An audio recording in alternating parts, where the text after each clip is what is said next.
నమస్కారం. మనం కిందటి ఎపిసోడ్స్‌లో ఒక 'స' అనే అక్షరము ఏ విధంగా వేరే హల్లుల సహాయాన్ని తీసుకుంటూ, గుణింతపు గుర్తుల సహాయాన్ని తీసుకుంటూ, తన రూపురేఖల్ని మార్చుకొని, కొత్త కొత్త అర్థాలతో తెలుగు పద విస్తరణ గావించిందో గమనించాం.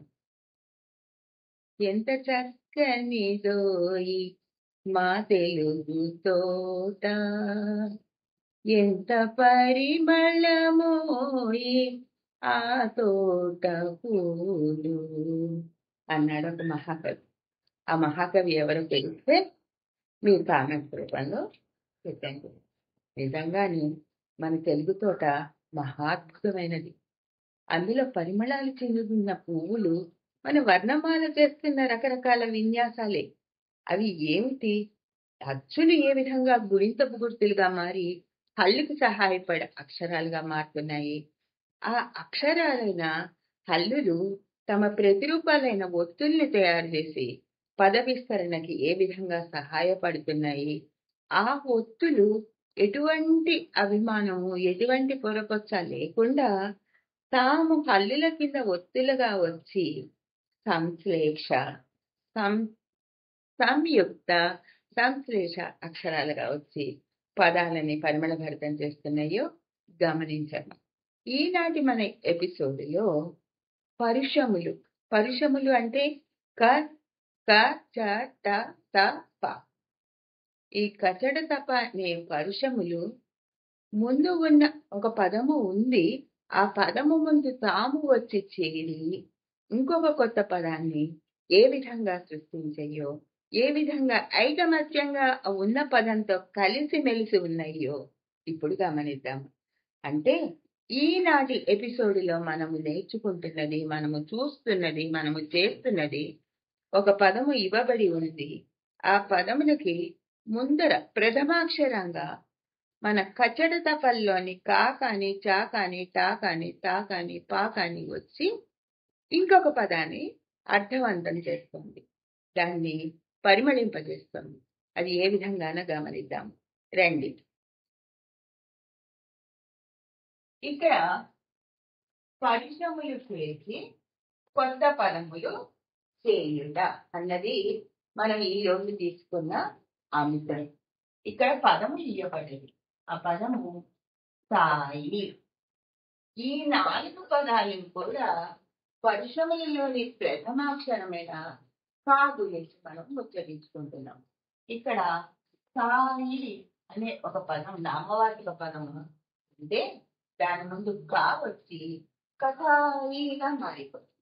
అంటే ఈ కా అనే పరిశ్రమ రాకముందు ఇది నామవాచకం.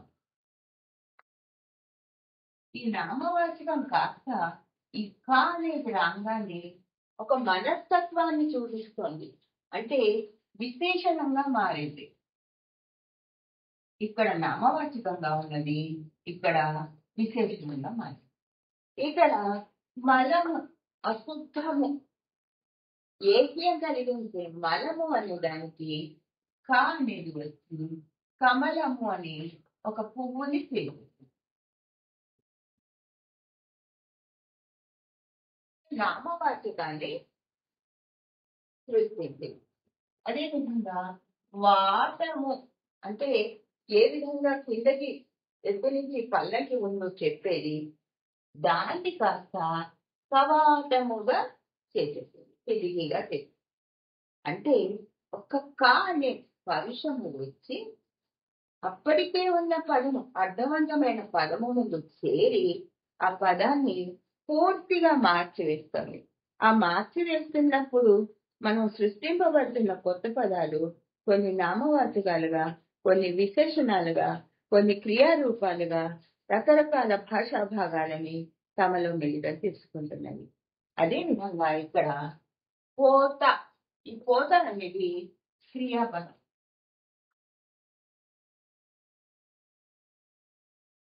కోటింగ్ లాంటిది.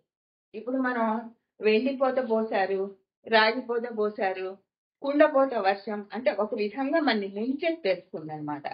ఆ పోత అనే పదానికి కా అనే పరుషం వచ్చి చేరి కపోత పావురం కింద మార్చింది.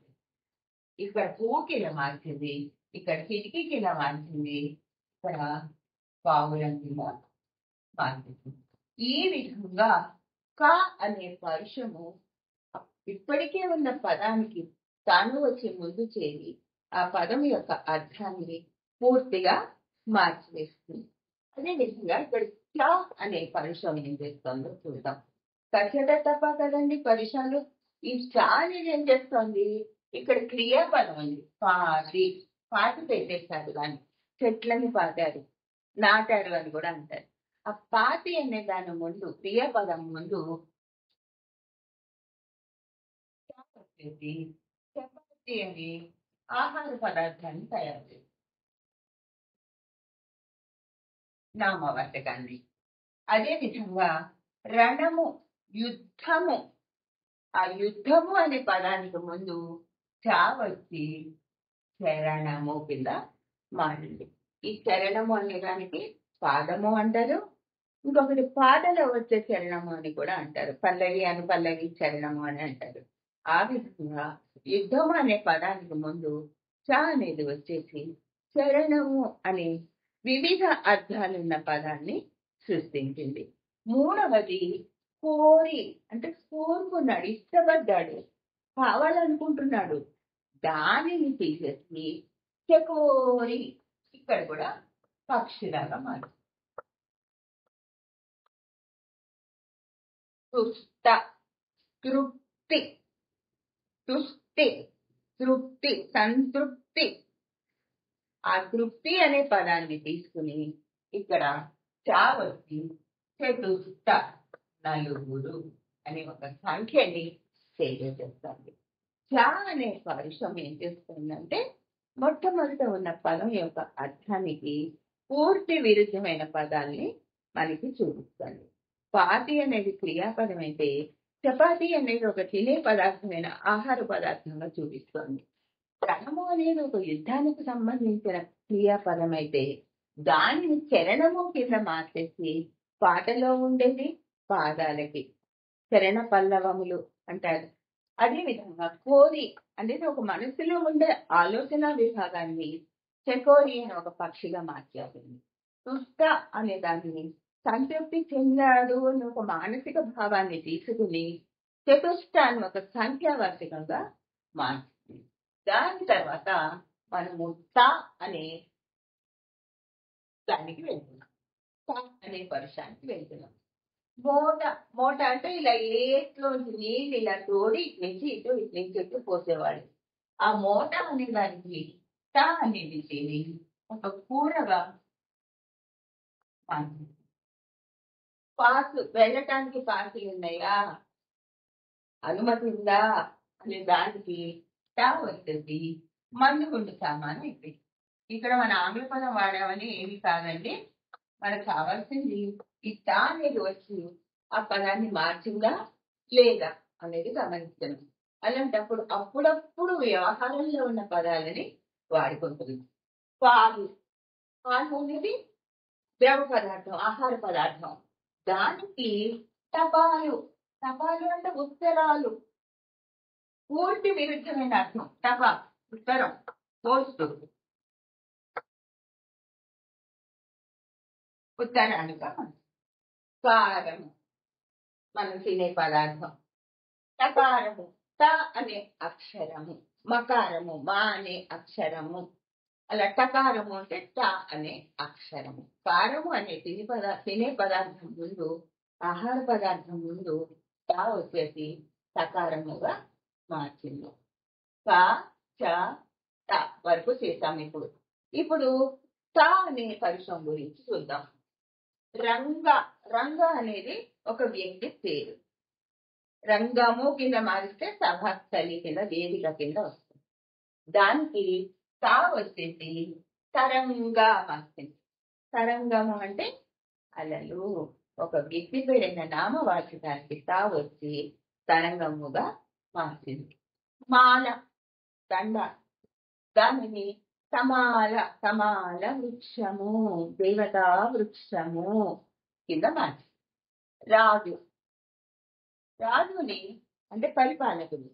రాజుని తరాజు అని చూసే ఒక వస్తువు కింద మార్చింది. ఇక్కడ మాలని చెట్టు కింద మార్చింది, మనిషిని జలతరంగం కింద మార్చింది, రాజుని ఒక త్రాసు కింద మార్చింది. పాల ఇది కూడా మన ఆహార పదార్థం. దాన్ని తపాల, పోస్ట్ అండ్ టెలిగ్రాఫ్, తంత్రి, తపాల. ఈ విధంగా స అనే పరుషము పదాలకి ముందర వచ్చి చేరి వాటికి కొత్త అర్థాన్ని, అది కూడా పూర్తిగా విరుద్ధమైన అర్థాన్ని, అదే కాకుండా సమర్థవంతమైన అర్థాన్ని, అది విరుద్ధమే కాకుండా అది మన వ్యవహారంలో వాడుకలో ఉన్న అర్థాన్ని ఇస్తోంది. ఇక్కడ వచ్చేప్పటికీ క చ ట త ప. ఈ పా ఏం చేస్తుంది చూడండి. గడ, గడ అంటే ఇలా కర్ర ముక్క, చెరకు గడ ఇలా పొడుగ్గా ఉన్నది, దాన్ని తీసుకుని పగడాగా మార్చి. పగడ అంటే కోరల్, నవరత్నాల్లో ఉండే పగడ. అదేవిధంగా తనం అంటే అమాయకం తనం, పసితనం, ఇలా భోళాతనం, పసితనం అంటే వాళ్ళ యొక్క స్వభావాన్ని చెప్పేది. గయ్యాలితనం, ఆ స్వభావాన్ని నేర్పించేదానికి పా వచ్చేసి పతనం, పైనుంచి కిందికి పడిపోవడం, డౌన్ ఫాల్ అంటాం కదా. ఒక స్వభావాన్ని చెప్పే తనం అనే పదానికి ముందరగా ప అనే పరుషం వచ్చి చేరి పతనంగా మారింది. గడ అనే దాని ముందు పా అనేది వచ్చి చేరి పగడగా మారింది. కోడి మీకు తెలుసు, పక్షి. ఈ కోడిని పకోడీగా మార్చింది. అంటే అల్పాహారంగా తీసుకునే ఒక స్నాక్. సందు, లేన్స్ బై లేన్స్ ఉంటాయి, సందు అంటాం మనం వాటిని, చిన్న చిన్న రహదారి. దానిని పసందు, చాలా బాగుంది అనే ఒక విశేషణం కింద మార్చేసింది. అంటే ఒక మనోభావం కింద మార్చేసింది. ఒక చిన్న దారి అనే దాన్ని ఒక మనోభావం కింద మార్చేసింది. ఈ విధంగా ముందర ఉన్న ఒక పదానికి ఈ క చ ట త ప అనే పరుషములు వచ్చి ఆ పదానికి ముందర నిలిచి ఆ పదానికి కొత్త అర్థాన్ని ఇస్తున్నాయి. ఆ అర్థం కూడా వ్యతిరేకంగా ముందు ఉన్న అర్థానికి ఈ అర్థానికి ఎటువంటి సంబంధము లేనిదిగా ఉంటుంది. అంతేకాకుండా అది వాడుకలో ఉన్న సమర్థవంతమైన పదాన్ని ఇస్తుంది.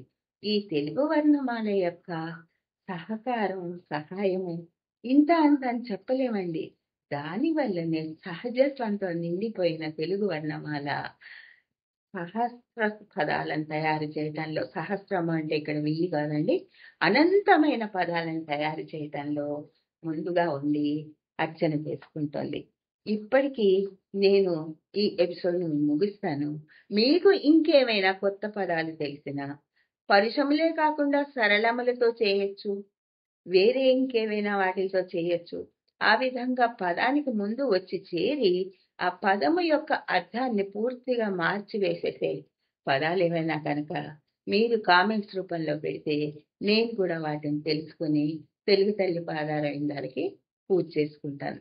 ఇప్పటికి ముగిస్తానండి, మళ్ళీ కలుస్తాను. నమస్తే. జై తెలుగు తల్లి.